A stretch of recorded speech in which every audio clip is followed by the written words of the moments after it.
You are now tuned in to the 411 for your fantasy football with your host, Autumn Wind Williams.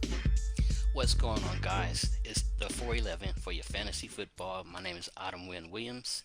We are now in week 5 of the NFL DFS season for DraftKings, Yahoo, FanDuel.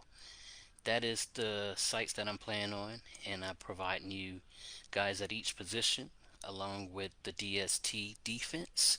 And don't forget to click that bell icon so you know the next time that I'm making a video. Usually I make them Saturday afternoon. I like to wait out everything lately. That's what I've been trying to do, especially in the COVID season. I want to make sure that no COVID updates are coming through or more surprise injuries, and just try to narrow down everything to where I'm confident at the place that I want to give you guys on the videos that I'm putting in my main lineup. It's just been a very, very crazy year, weirdest one in my lifetime. I tell you that the main slate is now condensed down to 10 games due to it's a bye week and COVID happened again. And this year is so difficult to win in DFS, but hey, what are you going to do during this pandemic lifestyle? Keep playing, right? I mean, like they say, scared money don't make money, but we're going to try to make it happen this week for all of us. Hopefully I'm at number 1 and y'all at number 2 or 3. Nah, but I just want y'all to win too after me. But at quarterback, who I'm going to give you is Patrick Mahomes from the Kansas City Chiefs going against the Las Vegas Traders. It's likely the biggest division rivalry in 60 years, going back all the way to the AFL days. But lately, the Chiefs have been a more superior team by winning 14 out of the last 20 times these two teams faced each other. Since Mahomes being the starting quarterback for the Kansas City Chiefs, he's played the Traders 4 times and got a total of 11 touchdowns, threw 1 interception, and got sacked 3 times. Naysayers might not want us to play Patrick Mahomes because it's a shorter week, knowing that they played on Monday Night Football. What a difference a day make, right? But he completed 19 out of 29 passes for 236 yards, got 2 touchdowns. But this is a game showing an implied total of 56 points. And I'm sure that the Chiefs is going to be making a majority of those points. They are now favorites at the home game in Arrowhead. So I'm definitely going to be playing game stack a lot when it comes to the Chiefs and the Las Vegas Traders. Like I said, 56 points is the implied total. I think it's going to go over that, maybe in the 60s and 70s. But moving on to running back, I have James Conner of the Pittsburgh Steelers.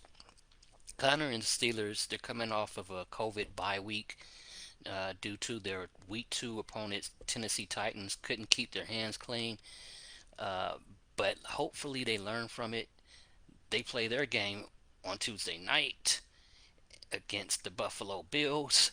But I'm looking forward to a well-rested Steelers team going up against the Eagles from Philadelphia that is beat up mainly on offense. And when an offense is not going to be able to stay on the field, I told you guys before plenty of times, if the offense is not going to be able to stay on the field, that's just going to ruin the defense chances a lot for being out on the field way too long where they get tired.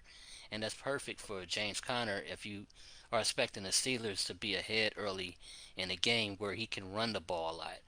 And he was able to get over 20 fantasy points in the past 2 games. And he's getting a little bit of receiving targets too, but I would like those targets to hike up a little bit, maybe 1 or 2 more receptions. But I feel like James Conner is a good guy for me to play because a lot of people aren't even paying attention to him. They're more focused on Juju, Ebron, Deontay Johnson. You hear more talk about them when Steelers is mentioned for week 5.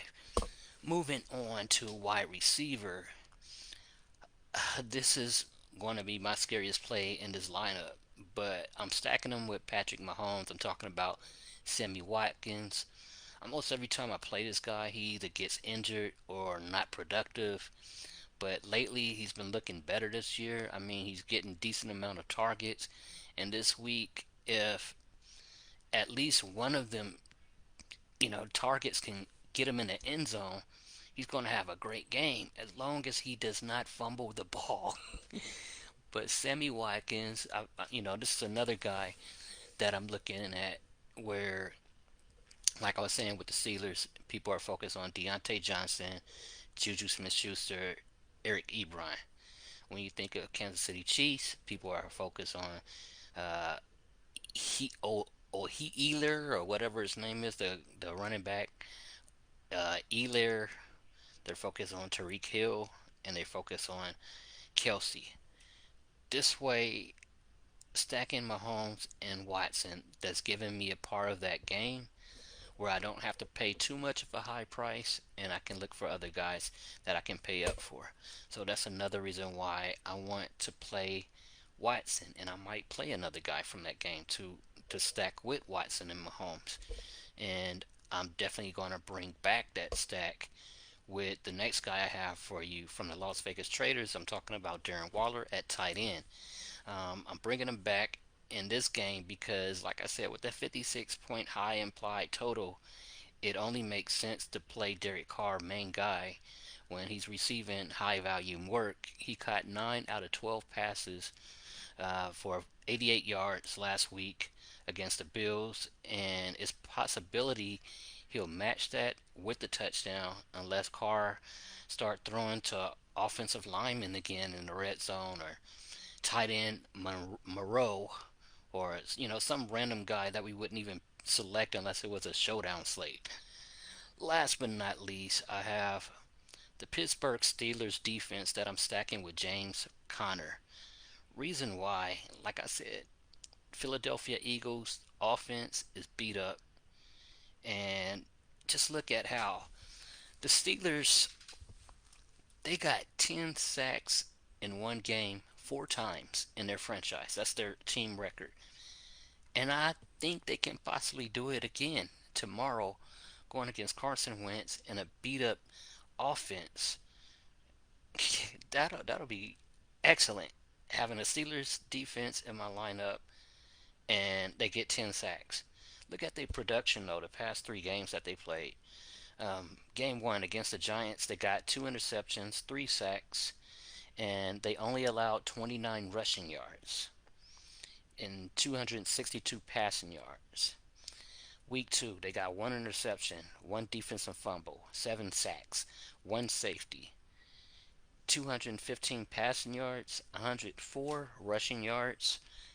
Week 3, 1 interception, 5 sacks, 231 passing yards, but only 29 rushing yards again. So that's an excellent defense to play, and they're at home against the Eagles. Yes, that's a lock button right there, man. So that's what I have for you guys. At quarterback, we got Patrick Mahomes from the Kansas City Chiefs going against the Las Vegas Traders. James Conner, running back for Pittsburgh Steelers, going against Philadelphia Eagles. Sammy Watkins stacked with Patrick Mahomes from the Kansas City Chiefs, wide receiver, going against the Las Vegas Traders. Bringing it back on the other side to stack the game, Darren Waller, Las Vegas Traders, tight end versus the Kansas City Chiefs. And at defense, we got the Pittsburgh Steelers, DST, baby. Come on, get that 10 sacks and hopefully a pick 6 too. Just run it up on defense and let James Conner control everything else. And that'll be excellent. We'll be in that money if all things go right. I don't know, I feel more confident about this week, even though it's a down 10 game slate.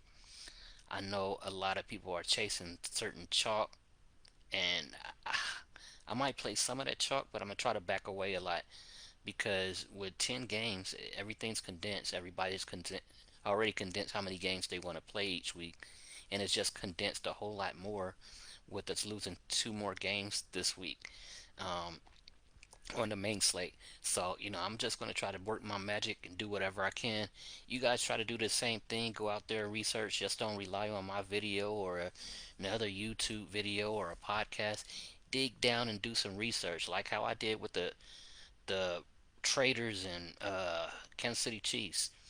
Even though I used to be a Oakland Raider fan and season ticket Black Hole member, I didn't know anything about how past 20 times Chiefs beat the Traders 14 times. I had no idea. But you gotta research.